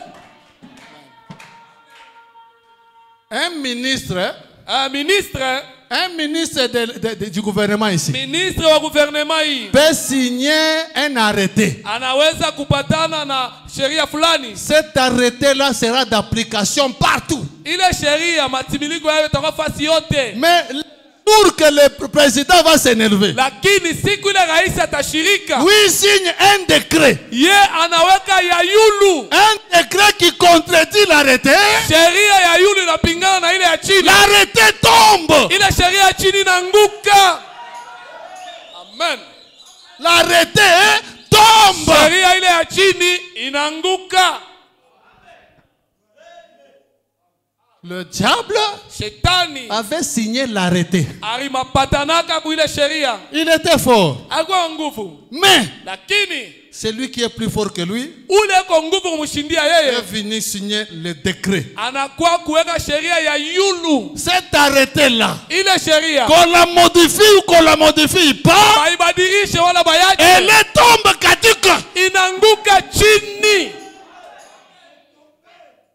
Si tu ne connais pas, Kama ujue un monsieur là de la commune viendra te montrer, j'ai l'arrêté du ministre. bwana moja kwa mimi natakuwa sema niko na sheria ya ministre. Regardez l'arrêté. Angalia sheria. Cet arrêté, qu'est-ce qu'elle dit? Hii sheria nasema nini? Toi-même, tu vas lire. Wewe utasoma. Cet arrêté, Hii sheria. dans cet arrêté, on a dit, Hii sheria barisema. si tu es l'enfant de, Kama mtoto wake fulani, tu n'auras jamais le diplôme. hautapata diploma. Si tu es l'enfant de, Kama mtoto tu fulani, ne pourras jamais prospérer. hautaendeleaka. C'est vrai. Ni kweli. C'est écrit dans l'arrêté. Inaandikiwa mule sheria. Mais maintenant, Lakini sasa Maintenant, je vous parle du décret. niona sema njoo sheria ya yulu. Je vous ai beaucoup parlé de l'arrêté. Nilisema sana kwenu njoo sheria ya chini. Mais j'ai vu les gens vraiment calmes. L'arrêté. Minaona batu wanasikitiko sheria. Oui, l'arrêté, frère. Mais maintenant, il y a le décret. Kuko sheria ya yulu. Amen. Quand l'agent du diable vient te monter l'arrêté, Wakati mfanyakazi wa shetani anaonesha sheria, oui, ndio cet arrêté est vrai. hii sheria ni ya kweli. Mais moi, Lakini mie j'ai le décret. niko na sheria ya yulu. Entre l'arrêté Kati ya sheria et ya le chini décret, na sheria ya yulu, le décret est au-dessus. sheria ya yulu inakuwa Alors, yulu. il faudrait que tu comprennes ça. Inapasha uelewe ile. Si tu ne comprends pas, Kama awelewe ile, l'agent là de la commune ule bwana wa komini va t'obliger même de le corrompre. atakuruhusu umupe makuta. Regardez l'arrêté. Angalia sheria. Pardonnez-moi. Pardonnez-moi. C'est pourquoi frère Branham dit, Joka bandugu wa manasema, l'ignorance de ce qu'on est, kukosa kuyua kile uko c'est une grande malédiction. ni laana kubwa. Jésus-Christ n'est pas mort en vain. Yesu Kristo ashikufe kwa bule. Il est mort Alikufa pour anéantir tous ces arrêtés-là. juu ya kujimisha kuangusha ile masheria yote. Mais maintenant, Hapa sasa il faut que toi tu puisses croire en lui. inapasha wewe umwamini. Si tu ne crois pas en lui, kama waamini ndani yake, ces arrêtés-là ont l'impact sur toi. ile masheria ya chini inakuwa na matendo yulu Parce yako. que Jésus n'est pas venu pour tout le monde. Kwa sababu Yesu ashukue njoo ya bote. Il est venu Alikuya pour la lignée d'Abraham. Point barre. ya uzao ya Ibrahimu kunaishia pale. Toi, tu n'es pas de la lignée d'Abraham. Wewe hauna mkizazi cha Ibrahimu. C'est pourquoi j'ai toujours dit, Joko mara kila mara mimi nasema nous avons beaucoup de fraudeurs de bénédiction. tuko na bamwizi ba mingi ba mabaraka. Je serai la tête et non la queue. Mitakuwa kichwa bala mukila. Est-ce que c'est ta promesse? Eti ni malako yako? C'est la promesse d'Abraham Ni malako ya Ibrahimu et sa lignée. na uzao yake. Je serai la tête. Mitakuwa kichwa. Donc quand tu parles comme ça, Wakati wasema vile, parce que c'est écrit dans la Bible, kwa sababu inaandikwa tu Biblia, crois que c'est ta promesse. unaamini sasa ni malako yako? Ce n'est pas ta promesse. Haina malako C'est yako. la promesse d'Abraham Ni malako ya Ibrahimu et sa lignée. na uzao yake.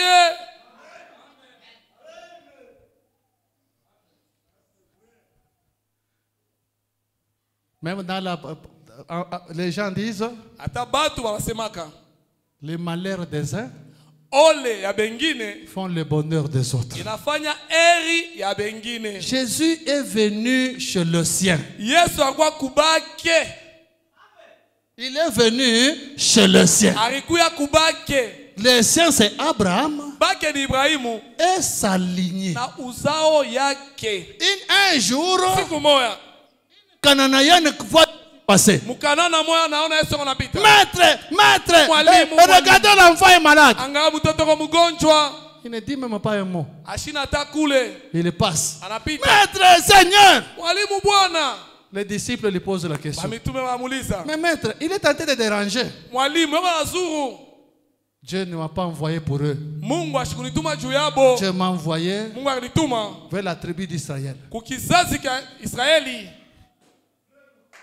Même quand Jésus a envoyé les disciples, Hata wakati Yesu alizotuma wa mitume, il a dit allez prêcher partout. arendo sema mkahubiri fasi Allez yote. prêcher, c'est les enfants d'Israël. Mkahubiri bana Israeli. Ils sont partis prêcher. Barenda hubiri. Malheureusement, Kwa ole, ces gens-là, wale batu, au lieu de croire, mbele ya kuamini tu, ils ont récupéré Jésus, babeba Yesu, ils les ont tapés, banapika, ils les ont tués. banaua. Jésus dit, Yesu anasema, je suis venu chez les siens, nilikuwa kubangu, laissez-moi rejeter. bangu wananikana. Bon, maintenant, Sasa, les disciples, bamitume, c'est moi qui vous avais dit, ni mie nimeambiaka, allez, c'est les tribus d'Israël. mwende kukabila Israeli. Comme ces gens m'ont rejeté, Sabila watu wanikatala, allez maintenant partout. mwende sasa fasi yote. Allez partout. Mwende fasi yote. Même dans le quartier plateau. Hata mu quartier plateau. Allez là-bas. Mwende pale. Prêchez la bonne nouvelle. Hubiri habari njema. Tout celui qui croit, Wote wanaamini. il devient la postérité d'Abraham. Anakuwa uzao wa Ibrahimu.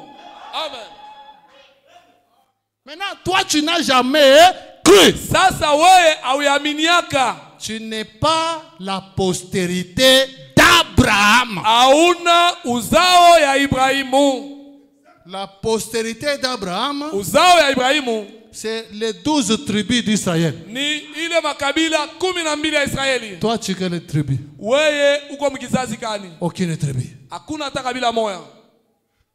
La seule chance Bati moja tu de devenir la postérité d'Abraham, ya kuwa uzao ya Ibrahimu c'est quand tu crois en Jésus. ni wakati unaamini mwa Yesu. Dès que tu crois en Jésus, Wakati unaamini mwa Yesu, tu deviens aussi la postérité d'Abraham. na wewe unakuwa uzao ya Ibrahimu. Amen. Et là, Na pale tu as le droit d'appeler un plus fort que les liens de famille. uko na daraka ya kuita wa nguvu sana njuu ya ile ungano ya jamaa. Contrairement, Kama ina vile tu fais des bruits inutiles. uko nafanya makelele ya bule. Comment d'abord devenons-nous la postérité d'Abraham? Namuna gani tunaweza kuya uzao ya Ibrahimu? Nous avons un prophète. Tuko na nabii. Prophète, dis-nous. Nabii utuambie Comment peut-on devenir la postérité d'Abraham? namna gani tunaweza kuwa uzao wa Ibrahimu? Il faut que notre prophète nous le dise. Napasha nabii wetu atuambie. Il dit ceci. Anasema hivi, Nous sommes dans la prédication tuko ndani ya mahubiri Et ta postérité possédera les portes de ses ennemis. na uzao yako itashika milango ya maadui yako. Prêché le 12 février 61. Inahubiriwa le 12 février 61. Paragraphe 70, paragraphe 17. Nokta yake 17. Branham dit ceci. Branham anasema hivi. Aimerez-vous écouter? Munapenda kusikia? Écoutez, qui est la postérité d'Abraham? Musikie uzao ya Ibrahimu ni nani? Si tu n'es pas la postérité d'Abraham, Kama una uzao ya Ibrahimu, sache que yua ya kwamba tu vis encore sous les arrêtés. ukingana naishi mwile masheria ya chini. Je suis si heureux d'avoir cette occasion Niko na eri sana kwa na ibati et de pouvoir apporter aux gens l'un des plus glorieux trésors qu'il y a au monde. na kuletea batu dhahabu kubwa yenye kwa mudunia, De leur dire na kubambia que nous sommes héritiers de cette promesse avec Abraham. tuko bairiti ya hii malako na Ibrahimu. La promesse d'Abraham. Malako ya Ibrahimu. Nous sommes héritiers de cette promesse avec Abraham. Tuko bariti ya ile malako na Ibrahimu. Branham dit, Branham anasema nous sommes enfants d'Abraham. tuko batoto wa Ibrahimu. Comment les sommes-nous? Namna gani tuko batoto? En adhérant à une église, Mukuingia mkanisa, en adhérant à l'épouse parole? mukuingia bibi harusi neno? Non! Hapana. En étant mort en Christ, Mukua mwenye kufa ndani ya Kristu, en recevant le Saint-Esprit, ukupokea Roho Mtakatifu, alors pale nous sommes la postérité d'Abraham tuko uzao ya Ibrahimu et nous sommes héritiers avec lui na tuko bariti pamoja naye en vertu de la promesse. kupitia malako. Branham dit, Branham anasema ne manquez pas de saisir cela, mes amis chrétiens. mushikose kushika ile barafiki yangu ba Kristu. Tenez-vous-en à cela. Mushimamie pale. Oh, je suis possédé d'Abraham. Oh, niko uzao ya Oh, Ibrahimu. non, non. Oh. Ah. Oh. Branham a tranché. Branham anakata mambo.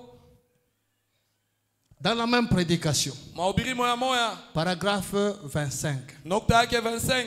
Branham dit ceci. Branham anasema hivi.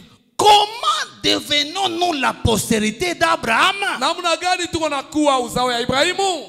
Oh non, je suis épouse parole. Oh, niko memba yu harusi Je suis la neno. postérité d'Abraham. Niko uzao ya Ibrahimu. Ce n'est pas ça. Aina ile. Non, on m'a baptisé dans Oh, l'eau. baibatiza mumai. Je suis la postérité d'Abraham. Niko uzao ya Ibrahimu. Il y en a qui, même le baptême d'eau, il n'a jamais reçu. Kuko bengine hata ubatizo ya mai tu ya baipataka. Mais non, non, je suis la tête et non la queue. Niko kichwa pala mukila. Tu es fraudeur. Uko mwizi. Ce n'est pas ta promesse. Aina malako yako.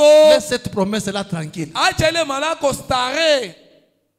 Cette promesse-là, Ile malako c'est pour Abraham njoo ya Ibrahimu et ses enfants. na batoto yake. Toi-même, le baptême d'eau, tu n'as jamais reçu. We moyo ubatizo ya mai au yaipataka. Je suis l'enfant d'Abraham. Quel enfant d'Abraham? Niko mtoto wa Ibrahimu gani? Tu es de quelle tribu? Uko wa kabila kani? Tribu de Juda? Kabila ya Yuda? Tribu de qui? De Benjamin? Kabila ya Benyamina? De quelle tribu? Kabila gani uko ndani mule? Parce que Israël a 12 tribus. Kwa sababu Israeli iko na makabila 12. Maintenant, toi, tu es de quelle tribu? Sasa wako ndani ya kabila gani? Nous, Sie nous sommes de ceux tuko kati ya bale. qu'on était parti dire amener tout le monde. Barienda kusema mulete bote. Tout celui qui croit là. Ule wote anaamini. J'ai cru, Niliamini, je suis venu. mimi nakuya.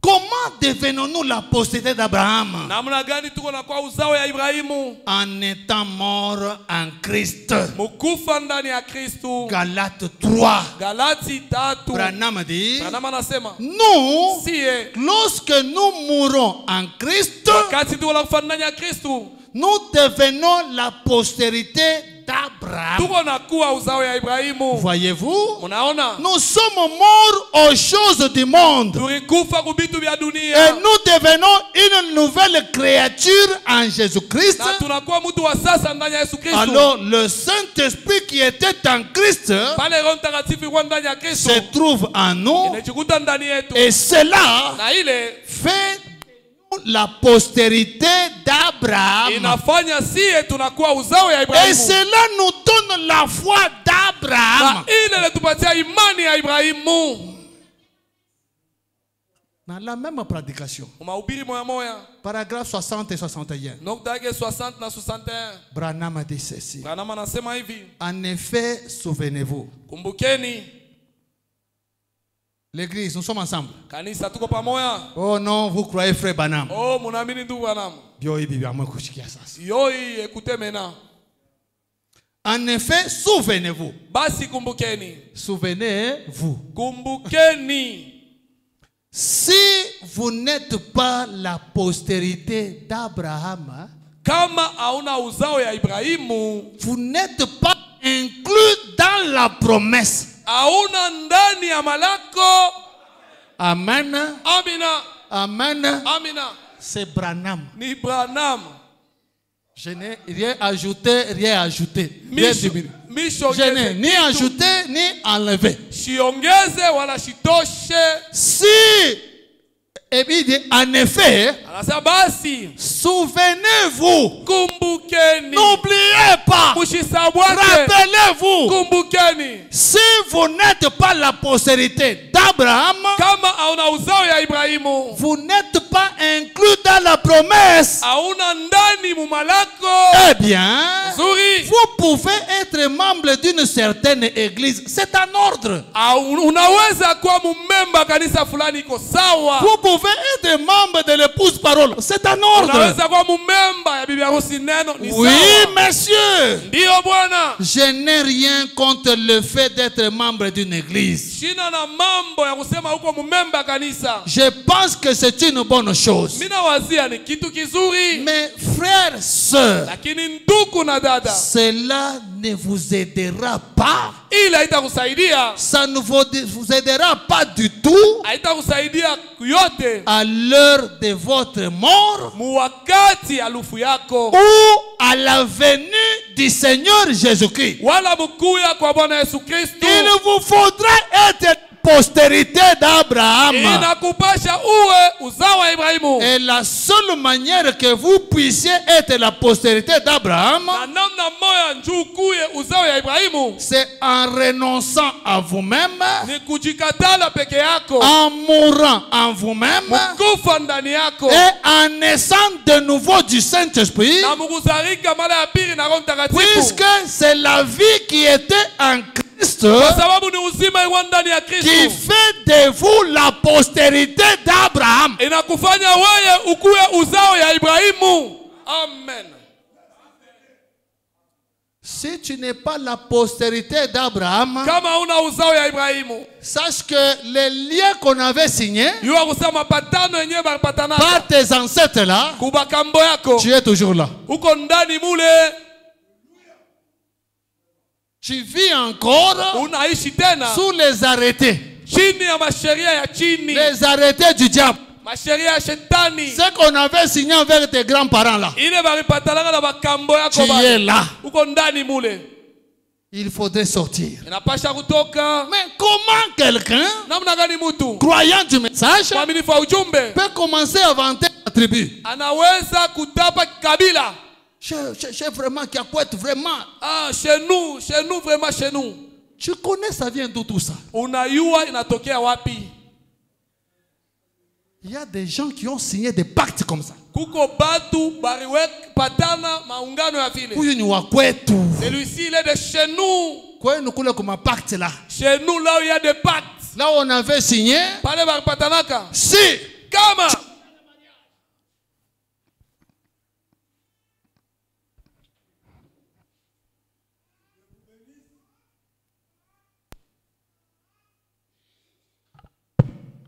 Oui, là où on avait signé. pale baripatanaka. Si toi, fille, tu es dans le mariage, Kama wewe binti kwa mundoa, tu oses tomber, unapima kuanguka, que le mari ne te pardonne pas. Bwana ashikusamee. S'il te pardonne, c'est la mort qui entre. Kama nakusamee ni lufu inaingia. Tu es encore dans cette histoire-là. Ukingana vile vitu vya vile.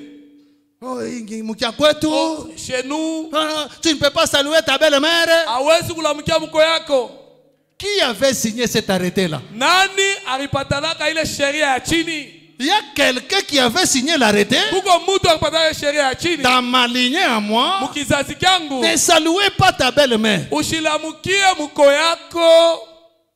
Et si tu ne salues pas ta belle-mère à cause de la tribu, Na kama aulamukie kambo mko yako njuu ya kikabila, tu es dans cette alliance-là. uko chini ya ile agano. Nos coutumes que nous avons, Bisela byetu tuko nabyo ce sont des alliances qui ont été signées. ni maagano balipatanaka.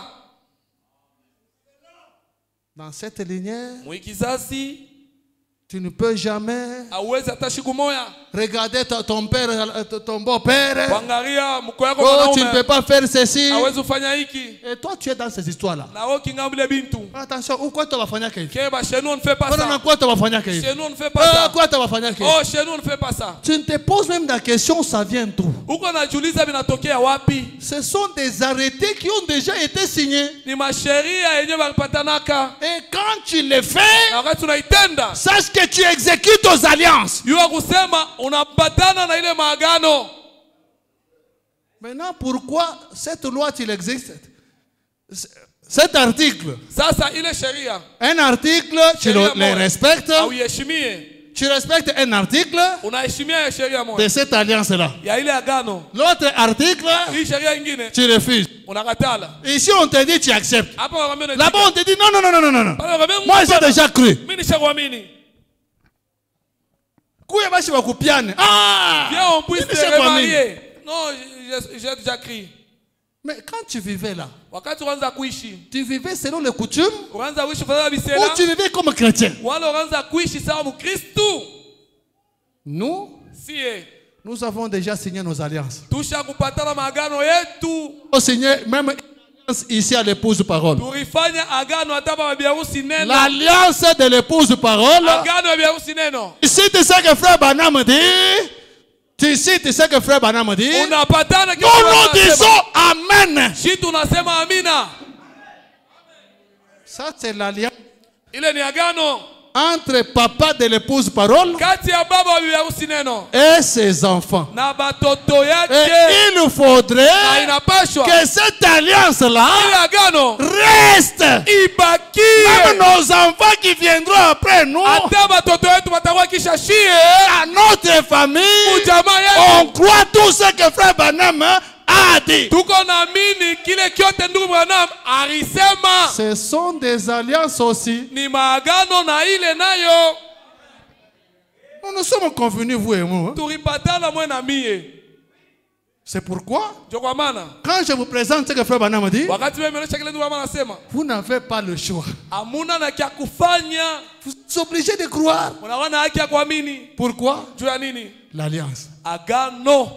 Quand vous aussi, Na kama vous mwe présentez ce que frère Banam dit, unaonyesha kile ndugu Branham anasema, le pasteur n'a pas le choix. pastor hana na kia Il ne kufanya, fait que croire. anaamini tu. Même si c'est l'enfant de l'Ecodim Hata ni mtoto kwa masomo ya mjuma qui lit ce que frère Banam dit, anasoma kile ndugu Branham anasema, c'est l'alliance de la famille épouse parole. ni agano ya jamaa bibi harusi neno. Mais maintenant, toi, ce que tu fais là, Sasa wewe bila unafanya c'est l'alliance de famille. ni agano ya jamaa ya wapi? De la famille là où il y a des malédictions, Ya jamaa mule mko malaana, là où il y a des blocages, pale mko bifungo, et tu te vantes de ça. na unajitapa njoo ya ile. Même Branham dit Hata Branham anasema qu'il regrette de sa première naissance. eko na huzunika njoo kuzalika kwake kwa kwanza. Il est né Alizalika dans la famille d'un alcoolique. mujamaa ya mulevi. Je vous avais lu l'écriture. Nilisomea andiko. Frère Branham, je pense, je serai avec vous comme j'étais avec Moïse. Mahubiri itakuwa pamoja na mwe vile nilikuwa na Musa. Branham dit, Branham anasema ni t'était le sang de Jésus-Christ, aingelikuwa damu ya Yesu Kristo, je serai aussi un buveur. na mie nilipasha kuwa wakunwa. Toute ma famille Jamaa yangu yote consomme la bière. banakunwaka pombe, Fume. beko nafuta. Pourquoi il fume? Njoni beko nafuta. Ce n'est pas qu'ils veulent fumer. Haina kusema napenda kufuta. Les liens héréditaires. Ile bifungo vya kuriti Nous devons refuser toute chose qui vient de cet lien-là. tunapasha ukatala kitu yote natoka kuile kifungo. Si ce n'est pas conforme à la parole de Dieu, Kama ayambatane na neno la Mungu, nous prenons ça, nous mettons à côté. tunaibeba tunaweka pembeni. Mes soeurs, vous m'écoutez, je crois. Badada yangu, mimi naamini mnanisikia. Ne protégez pas le mariage Ushikinge ndoa au détriment de la parole de Dieu. kuachana na neno la Mungu. Peut-être c'est ton mari qui est décédé. Saa zingine ni bwana yako anakufa. Un monsieur là vient. Bwana mwana kwa tu pale. Chez nous, je dois te remarier. Mon pasteur, famille, Dieu recevra ni piano. Mon pasteur, c'est la famille qui a décidé. Ta famille. Famille a décidé de piano. Il décidé de piano. Toi aussi. Na wewe pia. On est chica. Oh, parce que. Oh, kwa sababu. Quand on va ni piano. Si on ne me prend pas. Mufwa isa ni toka. Mufwa sa ni toka. Ah, mita kwa para la mufu. Ule mufu ule. Ule mufu. Ule mufu qu'on vous a toujours dit que ça reste sur vous là. Kila mara ule mufu akwambia yako yulu yako. Si ton mari est décédé, mufu anakubakia ule. Kama bwanako anakufa, mufu anabakia sur toi. C'est écrit dans la Bible ou bien dans le message? Inaandikiwa mu Biblia wala mu ujumbe. Dans la parole de Dieu. Muneno la Mungu.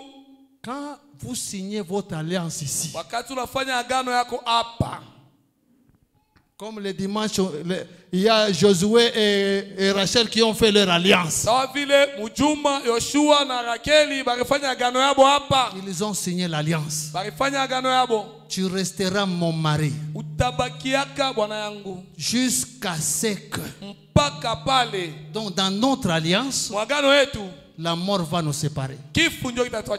C'est comme ça que vous vous êtes convenus. Dès que la mort vous sépare, l'alliance agano inavunjika.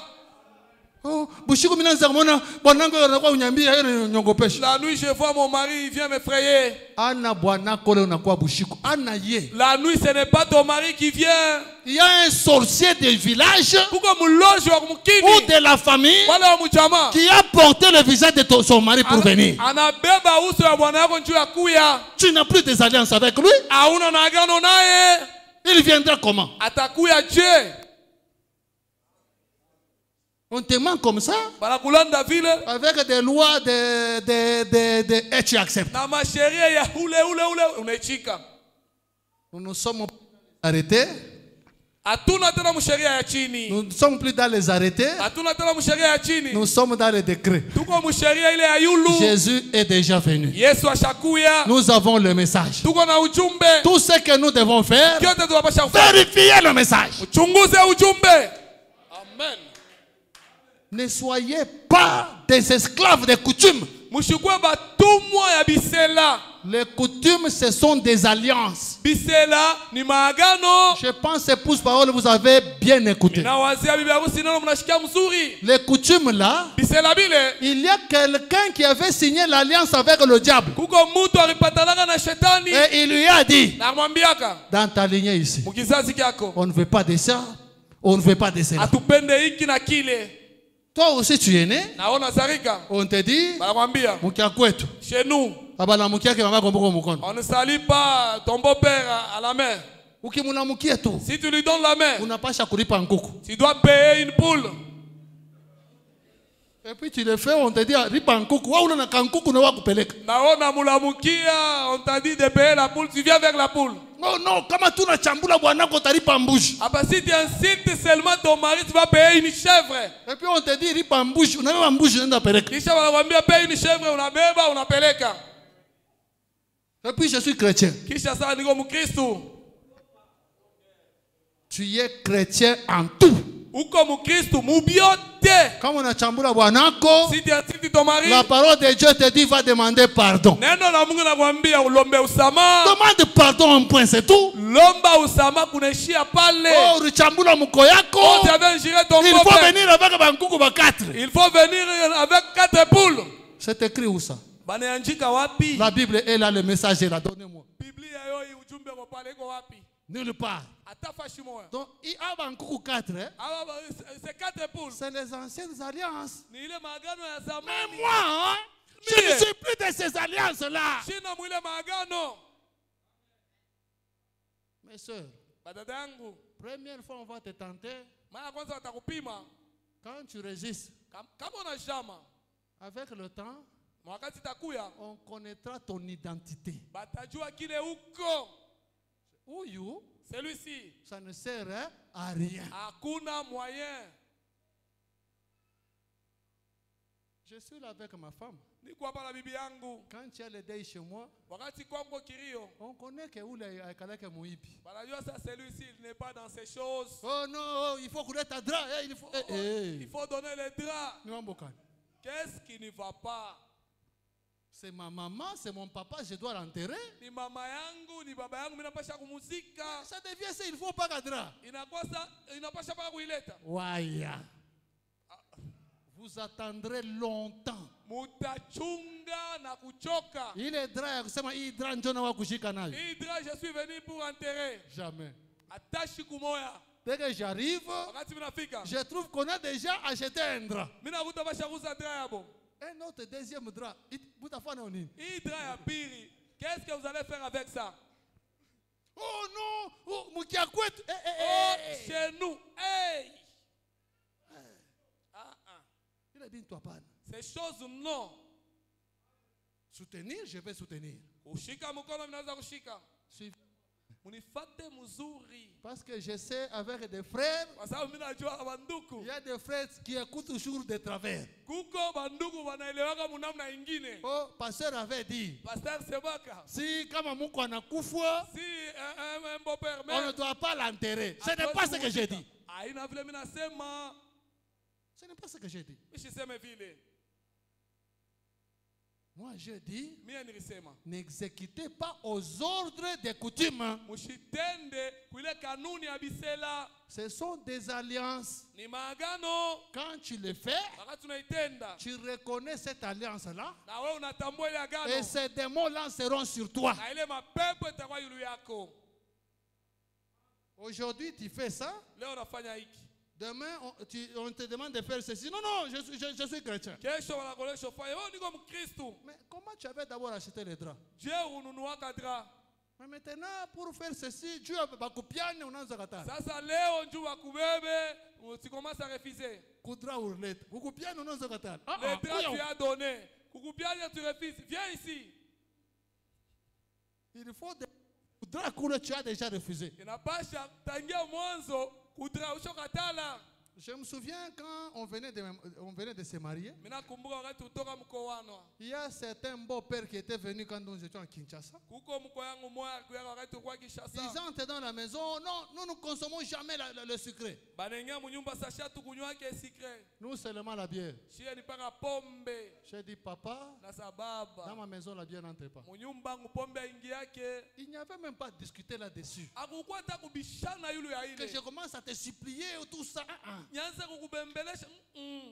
Dans ma maison, Munyumbangu. la bière n'entre pas. Pombe ingi yake. Oh non, non, moi je ne prends pas ça. Oh hapana mimi sikunywake. Je suis resté calme. Nikabakia kimya. J'étais déjà donné la réponse. Woko moko, tout le temps on discutait. Nisha kupatia jibu toi tu es mon bon père, on peut On ne discuter. discute pas. Je t'ai donné ma position. Atubishane mimi nakupatia vile mimi kalaka. Chaque maison doit avoir ses principes. Kila nyumba inapaswa kuwa na makanuni Et yayo. quand un visiteur vient dans ta maison, Na wakati mwingine anakuwa mnyumba yako, il doit se conformer aux principes de la maison. anapaswa kujiweka mu makanuni ya nyumba yako. Si moi je quitte aujourd'hui, Kama leo mimi natoka, je commence à habiter dans la maison de frère Blaise. mimi naanza kukala mnyumba ya ndugu Blaise. S'il me dit dans ma maison, Kama nanyama mnyumbangu, on rentre à 17h, on est dans la maison. tunarudiaka 17 huko ndani mnyumba. C'est soit 17h je suis là, Wala 17 niko pale. soit je dis je ne peux pas réussir, je m'en vais. Wala mimi nasema sitaweza, mimi nenda. Il y a beaucoup de gens, ils viennent dans la maison d'autrui. Kuko watu wa mingi wako mnyumba benyewe. Il veut que ces gens-là se conforment à ses principes à lui. Anapenda wale batu bambatane na makanuni yake. Dans ma maison, on ne fume pas. Mnyumbangu abafutake. Dans ma parcelle, on ne fume pas. Mumpango yangu abafutake. Papa, Nikaloko tout. Non, c'est un peu seulement. Mais c'est ça le principe de la maison. Jo kanuni ya nyumba ile. Soit tu te conformes, on reste ensemble. Wala unambatana tunabakia pamoja. Soit tu pars. Wala wende. Ce n'est pas à moi de partir, c'est à toi de partir. Haina mie mwenye nyumba kwenda, ni wewe kwenda. Parce que ça, c'est notre maison. Kwa sababu ni nyumba yetu. Moi et ma femme, nous nous sommes déjà convenus. Mie na bibi yangu tushakupatana. C'est comme aussi à l'église. Iko sawa kanisa. Épouse parole. Bibi yangu si neno. Et les pasteurs. Na pasteur. Se sont déjà convenus. Bashakupatana. On n'a pas besoin de déclarations. Hatuna lazima ya misemo. Besoin de ce que frère Branham a dit. Tuko lazima ya bile tu Branham C'est alisema. ça la famille ici. Jo jamaa hii. Vous êtes dans ce principe, on se convient. Uko mwile makanuni On tunapatana. Tunapatana. On n'est pas dans ce principe, on ne s'entend pas. Hauna mwile makanuni atupatane. Bon, que Dieu vous bénisse vraiment. Bwana Mungu amebariki.